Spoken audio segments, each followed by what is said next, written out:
dear organizers and participants of the Spanish International Defense and Security Exhibition, ladies and gentlemen, thank you very much for this opportunity to greet you with this video message.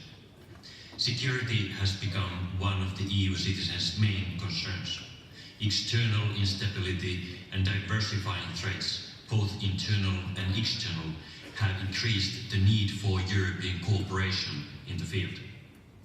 No member state can succeed alone in facing such variety and complexity of threats. That is why the European Commission, together with the member states, has initiated an unprecedented effort to protect and defend Europeans in every part of our Union. Much has been achieved over the past couple of years when it comes to strengthening European defense. Institutions and member states worked closely together, united in the aim to make the EU safer and stronger. We have committed to seriously investing not only in our soft but also hard power, the Europe of defense. We want a union that protects. The European Union needs to take more responsibility for our own security. This is why we are developing important defense industry initiatives that will shape our future development. Our defense industry and our research labs are among the best in the world. But we will not be able to cover the full range of capabilities Europe needs if we do not join efforts and synchronize our national defense programs. The Union initiatives seek to reinforce cooperation in the European defense sector. They aim to foster competitiveness and innovation of the European defense industry in order to strengthen EU's strategic autonomy. For the first time ever, resources from the EU budget are used to support the European defense industry. In 2017, we initiated the preparatory action on defense research with a total budget of 90 million euros. Different projects were launched in the areas of unmanned systems in a naval environment, force protection, soldier systems, or critical defense technologies. The objective is to fund up to 18 projects. The European Defence Industry Development Programme was initiated in 2018 with a budget of 500 million euros. It supports capability development in all fields, from the space and the air to the sea, the land and the cyberspace.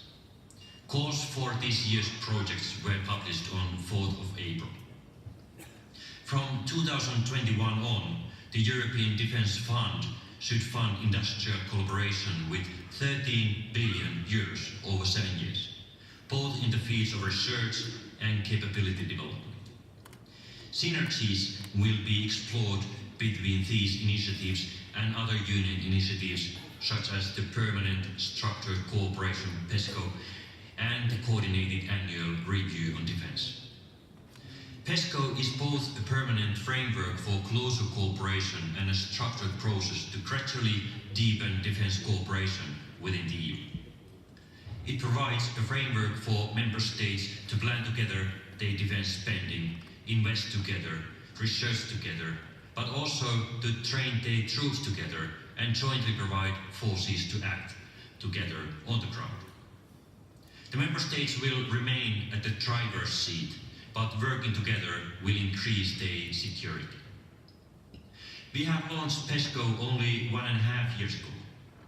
Since then, a lot of work has been done to implement it, with the legal framework almost completed and already 34 concrete projects under development. A few weeks ago, the High Representative has presented to the Council her first annual report on the implementation of the Permanent Structured Cooperation. This report shows that there are clear encouraging elements, even though improvements in some areas are still needed. This is quite normal since we are still at the beginning of the process. I am proud of the success of our instruments in the defense sector. I'm also convinced that initiatives such as Permanent Structured Cooperation, the Coordinated Annual Review on Defence, and the European Defence Fund can introduce a new dynamic towards defense cooperation and industrial consolidation that may considerably strengthen the EU's and Europe's strategic autonomy. I hope Spanish companies, institutions, universities and research centers, along with those from other member states, will actively participate in European defense cooperation and use the opportunities it offers. I wish you a successful exhibition.